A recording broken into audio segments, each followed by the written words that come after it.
The views expressed are not those of local community broadcasting, WYML LP, or its management, volunteers, or underwriters. Greetings and welcome to the Personal Safety Show. This is Marcus Melnick from Stress 2 Logic and Firearm Mentor. And today I have Wes Woodson on the line with me. I met Wes at the American College Planners Association conference in Lincolnshire, Illinois last month. And his booth was a few over from mine. And what I saw was he got a lot of interest slips to be booked at college campuses. I was completely impressed. And then he came over, he introduced himself. Wes has Riz, he slayed his audiences, and his presentations are lit. No cap. All right, that's my modern lingo. I really don't talk like that, but I thought it was kind of funny. Wes, thank you very much for joining us. Welcome to the show. Oh, Marcus, man, that was hilarious. That made me laugh. That made me. I kept trying to hold it in while you were introducing me. So that's that awesome. was one of the funniest intros I've ever had. So thank you for having me on your Awesome. Well, it was sincere. I just had to look up what the modern lingo was because I just, I don't talk. When I talk like that, like my son will say something and be like, facts. And he's like, don't ever say that again, Dad. You're too old. So every so often I throw out one of the modern, the slang terms, I guess you could say. So can you tell everyone, what is your personal origin story? How did you get to where you are today? Talk about your background. What's your inspiration? Yeah, great question. I mean, it's a loaded question, but I'll try my best. I'm a young kid from a small town called Sharon, Massachusetts. It's about 30 minutes south of Boston. And in that town, it was like a predominantly white kind of place, a white town. And I kind of grew up feeling too white for the black kids and then too black for the white kids. And I always use that as like this kind of benchmark because when you're in that space of like, feel like in between, you kind of feel lost. And that baseline for me, it made me grow up feeling like I didn't like myself. In fact, I hated myself. I was told I talked white, I dressed white, and I grew up knowing what it meant to be black. And it kind of felt like I felt different. It definitely stuck out. And from that moment, growing up with all that stuff, being bullied and having my parents get divorced when I was 12 and having a rare skin disease diagnosis at like 12 years old as well, that kind of made me literally half white, half black. It made me feel like, wow, like something's wrong with me, right? And the best way I can summarize my story is, they always say you can't pour from an empty glass, but I didn't even like my glass to begin with. And the older I've gotten, I went to different ways and different places to find that sense of belonging, find that sense of validation from other people. Primarily it was sports when I was a kid. It was basketball, football, track. I was trying to be the best in that realm because I thought if I could do that, I would feel the sense of enough. Then I got to college, it was relationships, right? It was turning to, romantic relationships to feel like I am enough. And then my senior year of college, I ended up being inside of a toxic, abusive relationship. And when I escaped that, I really found myself at the lowest point of my life. So I'm 22 years old. I don't know where my sense of belonging is going to come from. I feel like if I don't have this person in my life, I'm nobody. And I thought, well, if I'm not enough for her, I must not be enough for anybody. And at 22 years old, that's when I thought about taking my own life. But I actually reached out for help. I ended up calling the National Suicide Prevention Hotline. So back then it was called 1-800-273-8255. And now it's 988, similar to 911. I called that number and I met this lady named Janice, and she just kind of listened to me. And she wasn't trying to fix me. She wasn't trying to, give me all that roo-roo, ha-ha, like BS of trying to be over-motivational. But she was just trying to be there for me. And from that, I got help. I ended up going to an intensive outpatient program. So picture like group therapy for 5 hours a day, 5 hours a day, 5 days a week. And that's what I did. And when I was in that program, I learned all of these things about not only how to cope, but how to love yourself. And now my inspiration is Janice was my inspiration, that lady from the hotline. And now what I do now is I try to do what Janice did for me, for anyone who I meet. Like, that's why when I came up to you at the booth, I just shook your hand. I just wanted to hear, who is Marcus? You know, I was stealing war hugs from your table. That's right. I was like, I gotta shake the man's hand. But that's who I am. I'm trying, on my mission, I'm trying to help people feel more seen, heard, and supported, just like Janice did for me 4 years ago. Wes, I am absolutely thrilled, elated that you brought up 811. I do some work with NAMI, the National Alliance for Mental Illness, and we're looking to expand some of that into the spaces where women are abused in domestic relationships. So the 811 thing is always foremost on my mind, because I tell people about it. Even in my firearms classes, like if you're having a crisis, 811, and because those are the people that are at a higher risk for suicide.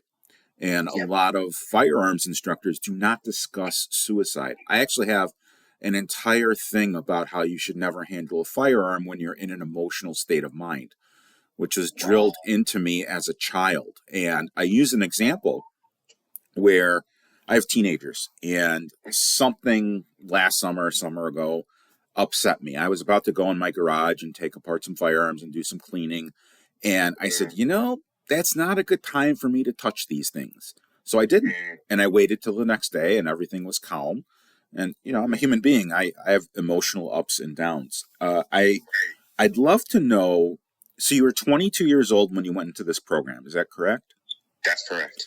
So the question that I have about this type of program, which I'm thrilled you saw the help that you obviously needed and found yourself, really. It's a fantastic story. Were you working, or how do people who work have to are involved and earn income when they're in a 5 day a week program?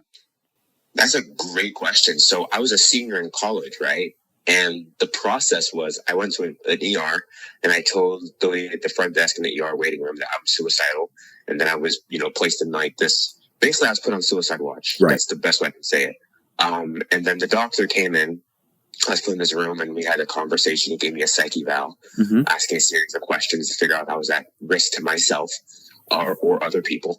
And when I cleared it, he gave me 3 options, right? So one is like, they call it the inpatient program. That's where you live inside the hospital for a period of time to receive intensive care, right? The second option was I could be put on antidepressants and then sent back to my therapist who I was seeing at the time. And they were going to up my sessions from 1 time a week to like 2 times a week, right? And the third option was the intensive outpatient program. The reason why I chose the third option was it still gave me time to get the help I needed while having my everyday life. Because I wasn't going to live in the hospital, right? It was going to go for my allotment was 5 hours a day. Sometimes it's different per patient, per story, or per situation.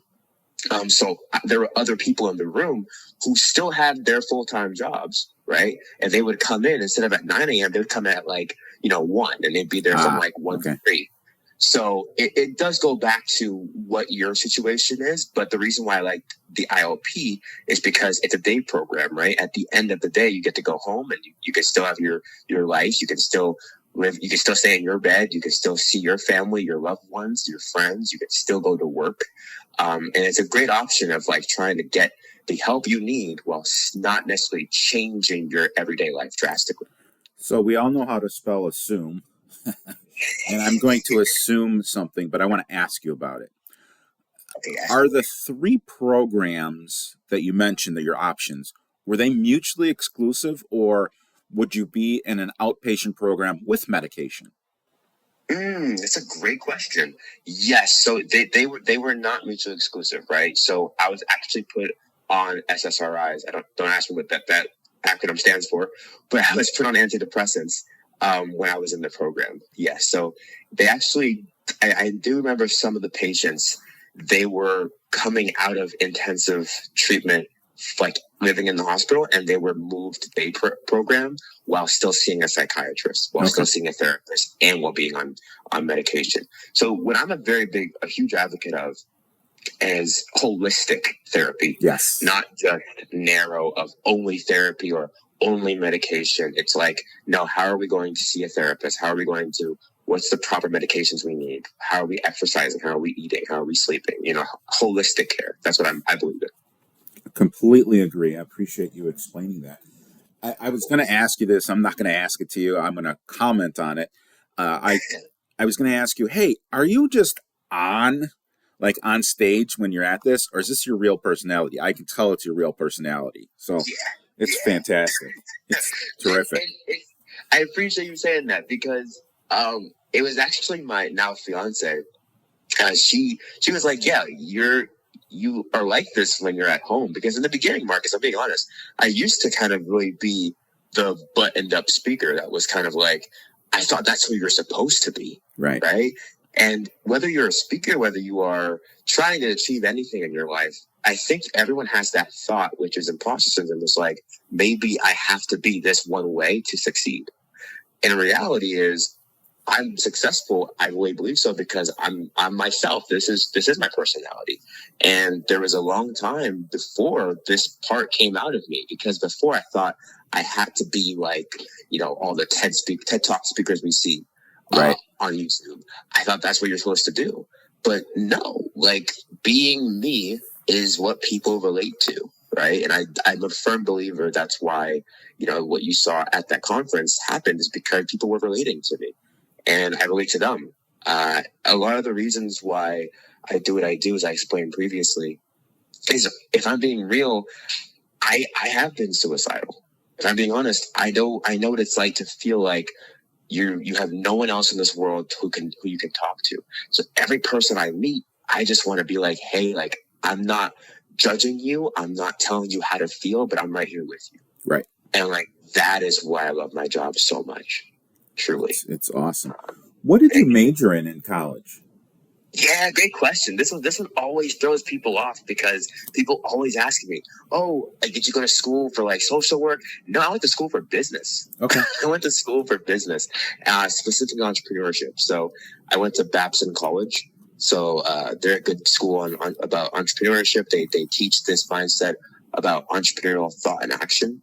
All that really means is creative problem solving. So that's where I got my education in. And from that, I run my own company now. Mm-hmm. I love it. I don't have an agency. I'm self-funded. I have a small team behind me. I have a head of media. I have an assistant who handles all the operations side of my business, but it's really just me and my team. And I love that so much because people also ask, like, do you have any help? And I'm like, yeah, I'm not doing this alone, but I don't necessarily have an agency backing me at all.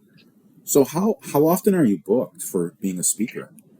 Yeah, it's a great question. So the last year, I've been in business on my own for this will be my third year in 2025.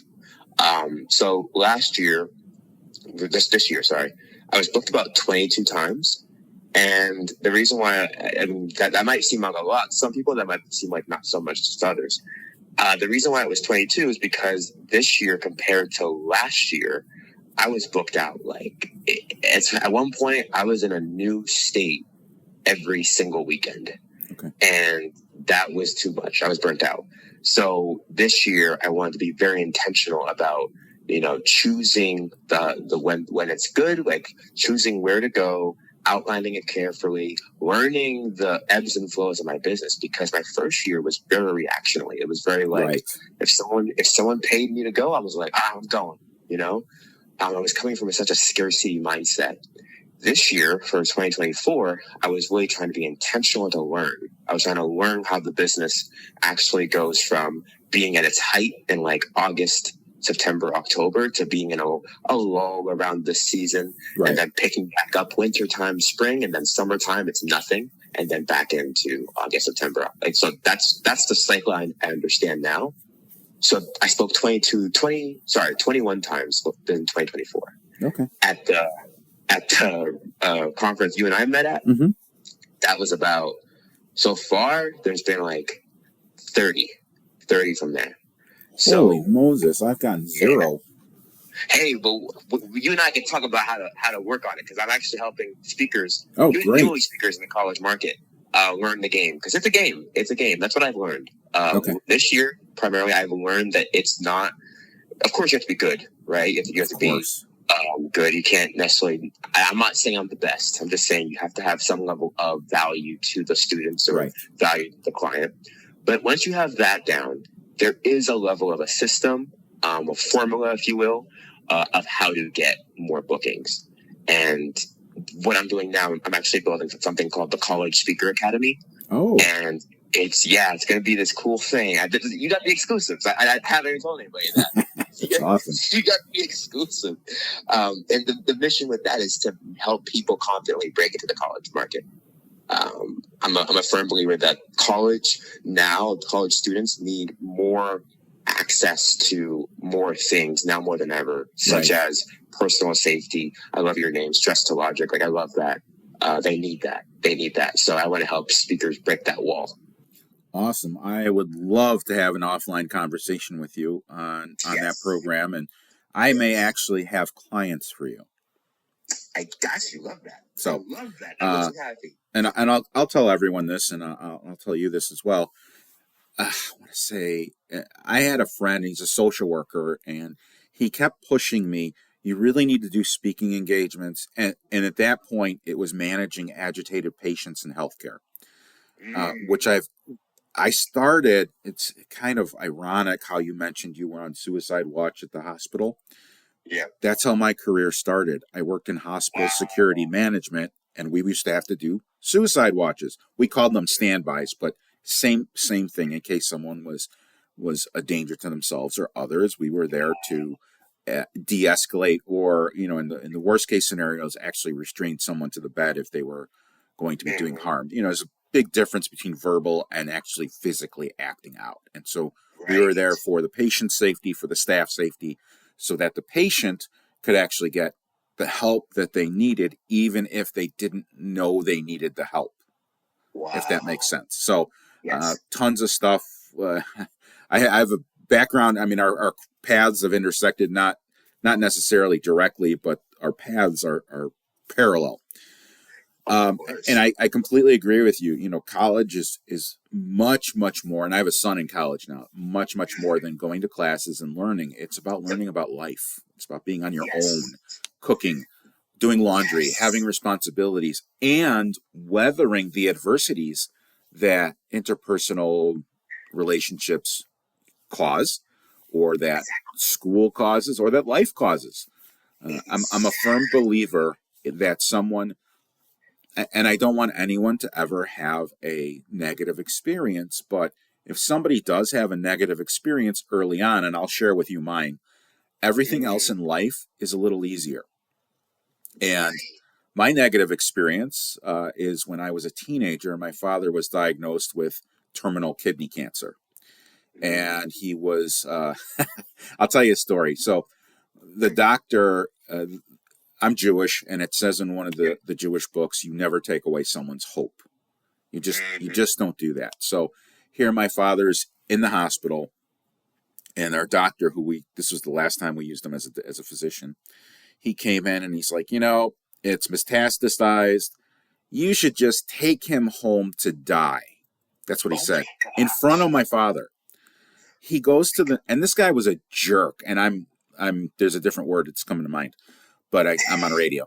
So my mother, who was a little old Jewish lady and a school librarian, followed the doctor to the nursing station and really loud said to him, if you ever say something like that to my husband again, I will rip your effing teeth out. Oh my gosh. He was a jerk to everyone. The nursing staff stood up and applauded. Oh, no kidding. Really? No kidding. So my traumatic event was watching my father deteriorate and die. This was a guy who was, and I'm not saying this because I was his son, brilliant. He invented the photocopy machine. My sister has the lamp. He was an engineer. Tons of patents, tons of ways that he affected other people's lives. And I lost that at age 19. I was there. I was physically there when he died. Everything else, and I did go to counseling. I was on medication for a little bit, maybe more than a little bit, maybe a couple of years. And really, I was able to weather that storm, but not by myself, with help and different people have different thresholds and different people need different kinds of help, which again brings us back to the options that was presented to you. Within your lifestyle, the outpatient program was perfect for you. So that's fantastic. So I want to segue into your business. Can you talk about your work in schools and the messaging and the different presentations that you offer? For me, it comes back to like my initial like intention or my initial mission, right? Is to help students feel more seen, heard, and supported. But when you go deeper into it, kind of going back to our previous segment of like how college kids are going to school, but it's not just about going to class, right? It's about learning those life skills. And one of the things that I realized in my personal journey is we were always taught. I'm Christian myself, so in the Bible, it's like they say, "Love your neighbor as you love yourself." Right. Right. And in school, it's the golden rule: treat others how you want to be treated. But no one ever taught us how to treat ourselves. Like, no one ever taught us how to honestly love ourselves. And we focus on the neighbor a lot. We focus on how we want to treat others with respect. But then do we honestly offer that same level of compassion and grace towards ourselves? And when I realized that, I was like, yeah, for a long time, I grew up not liking me. I grew up pleasing other people, but I was never pleased with me. So how can when I was in the outpatient program, I was really learning things like radical acceptance, taking responsibility, understand that what happened to me is not my fault, but it's my responsibility to move on. And how am I going to move on? Challenging my negative core beliefs that I had about myself of like, I'm not enough, or believing the thought that when it came to my parents, I had to earn their love, right? I had to get the A+ for my parents to be proud of me. That's what I believed. And how do I challenge that now? So now I'm learning all these things in the outpatient program. And I'm being honest, Marcus, I'm just going to be very upfront with you. What I teach in college classrooms and stages and orientations is just what I learned 4 years ago, right? In the outpatient program, because I was that kid, and I will send you a picture of after this when we're offline. I was the kid in the program who, when they're handing out worksheets, I was studying those things like it was a homework assignment. You know, I still have the green folder they gave me with all the handouts. And I'm not necessarily like, copy and pasting. I'm not doing that. But I'm understanding that these are fundamentals that just aren't taught in classrooms. Right. Like radical acceptance is not taught in classrooms. It's self-compassion is not taught in classrooms. Now, in high schools and middle schools, what I've been seeing is they're doing a lot of mindfulness. They're introducing mindfulness. They are introducing these interpersonal skills. Some states call it SEL, so social emotional learning, which is great. But on the college side, it's kind of slow. It's kind of slow. So a lot of my programs go back into storytelling, because at the end of the day, our brains consume information via story. If you just told me about your father, and if you told me that, I could picture your mom going up to him in the hospital room and like, I'm gonna rip your freaking teeth out. I can picture that, right? And that creates empathy, because I've learned that when I was in college, there was so much shame. Internalized shame. So with my workshops, I do a workshop called I Have Anxiety, So What? Which is based off of my book by the same title. And what that is, it's a storytelling experience. I mean, sharing my story, and at the end, it's like Q&A and kind of open mic for like students who want to ask and talk about their own mental health challenges. So I take that back. That's not a workshop; it's a keynote. Okay. But my workshop is I Have Anxiety, Now What? So it's equipping students with the tools and the understanding of, okay, how do I actually, now that I believe that I have anxiety, now that I can feel something uncomfortable in my body, what do I do now? Like, what the F do I do now? And sometimes a lot of students struggle with like how to find a therapist, what to say to a therapist, understanding that you can actually go to your counselor's office on campus for free and see them a certain amount of times per semester.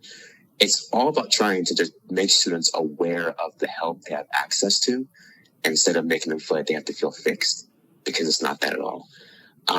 But I have a whole catalog of programs that I can go down and talk your ear off, but it really comes down to, how do I help students feel more seen, heard, and supported? Can you throw out your website to everyone? Of course, if you want to find more resources and learn more about me, you can just go to www.weswoodson.com. So it's WESWOODSON.com. And I would love to have you. We can talk on the phone or just chat. I'm a cool guy to talk to and be a friend with. I have to say, you and I have a very similar mindset. This is a pleasure talking with you. I'm going to disagree with something. Doesn't mean I don't love you, but I'm going to disagree with something. And I've learned this along the way. Maybe it'll help you. Maybe it'll help the listener. Or maybe you'll say, Marcus, you're full of you know what. I totally greatly appreciate how your beliefs are rooted in Christianity, in the Bible. I think that's a great, phenomenal moral framework. And and in the Bible it says, love your neighbor like you love yourself, treat others the way you want to be treated. And have you read any of Stephen Covey's books? I have heard of him, but I've not read of his books. So his 7th rule is that treat people the way they want to be treated. Then he came out with a new book called The 8th Rule, which is what I try to do, and it's treat others the way they want to be treated, not the way you want to be. And let me give you a specific example. When I'm having a rough day, and like I said, I'm human, my wife will. I'm being facetious when I set this up, so there's a little bit of storytelling here. My wife will pat me on the head, not really, not literally, and say everything will be okay. And she's trying to comfort me because that's what she wants when she's having a bad day. That's not what I want. I want to be left alone. I want to figure out my own problems, not interact. I want to sulk, have my pity party for a short period of time, and then pull on my big boy pants and go and attack the world. So what she needs is different than what I need. So this is just the way that I carry myself. I'm not telling you you're wrong. You're not wrong. You're absolutely right.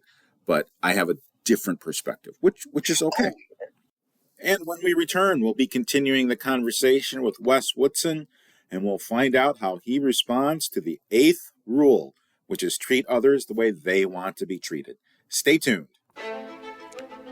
The views expressed are not those of local community broadcasting, WYML LP, or its management, volunteers, or underwriters.